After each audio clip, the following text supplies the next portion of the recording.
Hi all welcome to Footy Arena. ഇന്നലെ ലാലിഗയിൽ നടന്ന മത്സരത്തിൽ FC ബാഴ്സലോണ വിജയം സ്വന്തമാക്കിയിരുന്നു. ഏകപക്ഷീയമായ ഒരു ഗോളിനാണ് അലാവസിനെ അവർ പരാജയപ്പെടുത്തിയിട്ടുള്ളത്. മത്സരത്തിൻ്റെ രണ്ടാം പകുതിയിൽ റോബർട്ട് ലെവൻഡോസ്കി നേടിയ ഗോളാണ് അവർക്ക് വിജയം സമ്മാനിച്ചിട്ടുള്ളത്. മത്സരത്തിൽ ലാമിൻ യമാൽ കളിച്ചിരുന്നു.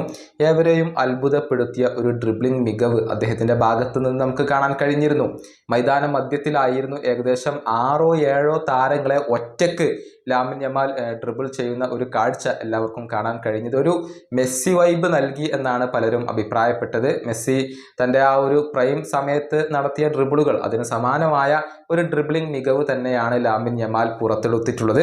അതുകൊണ്ട് തന്നെ പലരും മെസ്സിയുമായി താരതമ്യം ചെയ്തിരുന്നു. പക്ഷേ ആ ഒരു കമ്പാരിസൺ ഇപ്പോൾ ബാഴ്സയുടെ പരിശീലകനായ ഹാൻസി ഫ്ലിക്ക് ഇഷ്ടപ്പെടുന്നില്ല. മെസ്സി യമാൽ ആ ഒരു കമ്പാരിസണിൻ്റെ ഫാനല്ല ഞാൻ എന്ന് ഇപ്പോൾ ഹാൻസി ഫ്ലിക്ക് പറഞ്ഞിട്ടുണ്ട്. എന്നാൽ യമാലിനെ അദ്ദേഹം പ്രശംസിക്കുകയും ചെയ്തിട്ടുണ്ട്. ഫ്ലിക്കിൻ്റെ വാക്കുകൾ ഇങ്ങനെയാണ്: മെസ്സി യമാൽ കമ്പാരിസൺ ഞാൻ ഇഷ്ടപ്പെടുന്നില്ല, ഞാൻ അതിൻ്റെ ഫാനൊന്നുമല്ല. യമാൽ ഒരു ജീനിയസ് ആയ താരമാണ്. ഇന്ന് അദ്ദേഹം ചെയ്ത കാര്യം അത് ചില സിറ്റുവേഷനുകളിൽ വിശ്വസിക്കാൻ പോലും കഴിയാത്ത ഒന്നാണ്. അദ്ദേഹം ബാഴ്സയ്ക്ക് വേണ്ടി കളിക്കുന്നതിൽ ഞാൻ വളരെയധികം ഹാപ്പിയാണ്. ഇതാണ് ബാഴ്സയുടെ പരിശീലകൻ പറഞ്ഞിട്ടുള്ളത്. ഏതായാലും യമാൽ ഫുട്ബോൾ ലോകത്തെ ഇപ്പോഴും അമ്പരപ്പിച്ചു കൊണ്ടിരിക്കുകയാണ്. കേവലം 17 വയസ്സ് മാത്രമുള്ള ഒരു താരമാണ് ലാമിൻ യമാൽ.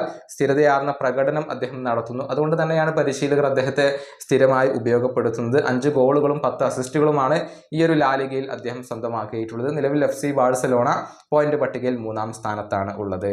ഈ വീഡിയോയുടെ അവസാനിപ്പിക്കുന്നു. അടുത്തൊരു വീഡിയോയുമായി വീണ്ടും കാണാം.